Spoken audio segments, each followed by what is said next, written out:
পাখির ঠান্ডা লেগেছে। সহজ ভাষায় যদি বলি সেক্ষেত্রে বলতে হবে আমাদের পাখি অসুস্থ বা শীতকালে আমাদের পাখির ঠান্ডা লেগেছে, তা আমরা কি কি দেখে বুঝতে পারবো। হ্যালো গাইস, আসসালামু আলাইকুম। আমি শাহরিয়ার আছি আপনাদের সাথে। আর আজকে কি টপিক নিয়ে কথা বলবো তা ইতিমধ্যে আপনারা জেনে গেলেন। অনেকেই কমেন্ট বক্সে কমেন্ট করে আমাকে বলেন যে ভাই আমাদের পাখি অসুস্থ বা আমাদের পাখির ঠান্ডা লেগেছে, আমরা কি কি দেখে বুঝতে পারবো বা কি কি লক্ষণে বোঝা যাবে যে আমাদের পাখিটি অসুস্থ। তো আজকে এই বিষয় নিয়ে কথা বলবো। ভিডিওটি শুরু থেকে শেষ পর্যন্ত দেখার অনুরোধ রইল, কারণ যারা নতুন পাখাল রয়েছেন তাদের জন্য এই ভিডিওতে রয়েছে অনেক অনেক গুরুত্বপূর্ণ ইনফরমেশন। তো চলুন আমরা দেরি না করে ভিডিওর মূল টপিকে যাই। শীতকালে পাখির সব থেকে মারাত্মক সমস্যা হচ্ছে ঠান্ডা লাগা এবং মারা যাওয়া। শীতকাল আসলেই অধিকাংশ পাখি ঠান্ডা লেগেই মারা যায়, কিন্তু নতুন পাখালরা অনেকেই বুঝতে পারেন না তাদের পাখির ঠান্ডা লেগেছে, যার কারণে পাখির ট্রিটমেন্টও করতে পারেন না। তো সর্বপ্রথম আপনি যে লক্ষণটি দেখে বুঝতে পারবেন পাখির ঠান্ডা লেগেছে তা হচ্ছে পাখি গা ফুলিয়ে বসে থাকবে। এটা সর্বপ্রথমেই আপনি লক্ষ্য করতে পারবেন। আপনি খেয়াল করলে দেখতে পারবেন ঠান্ডা লাগা পাখিগুলো গা ফুলিয়ে বসে থাকে, হয়তোবা খাঁচার নিচে কিংবা যে লাঠিতে বসে সেটি যে কোনো একটি কোণায়। খাঁচার নিচে বসলে বুঝতে হবে পাখির খুব বেশি ঠান্ডা লেগেছে।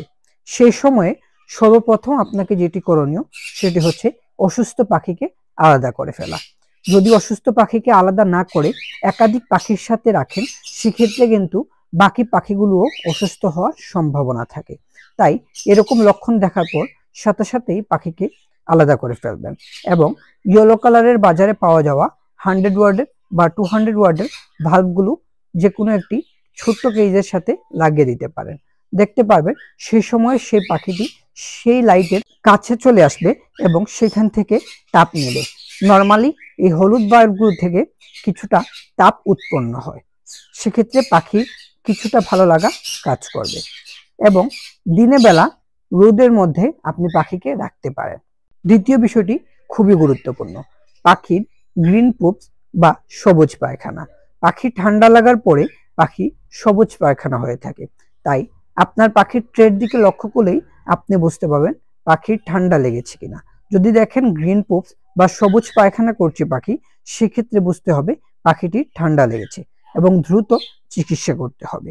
চিকিৎসা করার ক্ষেত্রে সর্বপ্রথমে আপনাকে যেটি ব্যবহার করতে হবে সেটি হচ্ছে স্যালাইন। যে কোনো ধরনের স্যালাইন ইউজ করতে পারেন, যেমন ইলেকট্রোমিন স্যালাইন, গ্লুকোজ লাইট ভ্যাট, এই ধরনের স্যালাইন ব্যবহার করতে 2 থেকে 3 দিন স্যালাইন ব্যবহার করার পরেও যদি দেখেন পাখির গ্রিন পুপস বা সবুজ পায়খানা হচ্ছে, সেক্ষেত্রে অভিজ্ঞ চিকিৎসক কিংবা বার্ড এক্সপার্টের কাছ থেকে পরামর্শ নিয়ে ঔষধ ব্যবহার করতে পারে। তৃতীয় বিষয়টি হচ্ছে পাখি খাবার কমিয়ে ফেলবে। নর্মালি একটি পাখি বা আপনার পাখি যে পরিমাণ খাবার খাচ্ছে সেই পরিমাণ খাবার আর খাবে না, সেটা দেখেই আপনি বুঝতে পারবেন আপনার পাখিটি অসুস্থ। তবে শীতকালে একটি ভুল আমরা অনেকেই করে থাকি, তা হচ্ছে পাখিকে ভেজা খাবারগুলো সন্ধ্যার পর বা বিকেলে ব্যবহার করি। বিষয়টিকে যদি একটু খুলে বলি সেক্ষেত্রে বলতে হবে অনেক সময় দেখা যায় আমরা গাজর, শাকসবজি এগুলো বিকেল বেলা বা সন্ধ্যার পরে ইউজ করছি। এই ধরনের খাবারে কিন্তু পানিযুক্ত খাবার থাকে এবং সেগুলো বিকেল বা সন্ধ্যার পরে ইউজ করলে পাখির ঠান্ডা লাগার সম্ভাবনা অনেকটাই থাকে। তাই এই ধরনের খাবার বা সফট ফ্রুট টাইপের খাবার আপনাকে সকাল টাইমে ব্যবহার করতে হবে। এই বিষয়টিও গুরুত্বপূর্ণ সহকারে দেখা প্রয়োজন। ভিডিওতে উল্লেখিত বিষয়গুলো আপনি ভালোভাবে মনে রাখলে খুব সহজেই আপনার পাখি অসুস্থ আছে কিনা তা দেখেই বুঝতে পারবেন, তাই বিষয়গুলো গুরুত্ব সহকারে বুঝবেন। আশা রাখি ভিডিওটি ভালো লেগেছে। যদি ভিডিওটি ভালো লেগে থাকে বা ভিডিওটি দেখে আপনি একটুকু উপকৃত হয়ে থাকেন, তাহলে অবশ্যই আমাদের চ্যানেলটি সাবস্ক্রাইব করে পাশে থাকা বেল আইকনটি বাজিয়ে দিবেন এবং পরবর্তী ভিডিওটি আপনারা কোন পাখি রিলেটেড বা কোন টপিক নিয়ে চাচ্ছেন সেটা অবশ্যই কমেন্ট বক্সে কমেন্ট করে জানিয়ে দিবেন। আজকের ভিডিওটি এই পর্যন্তই। সবাই ভালো থাকবেন, সুস্থ থাকবেন। আল্লাহ হাফেজ।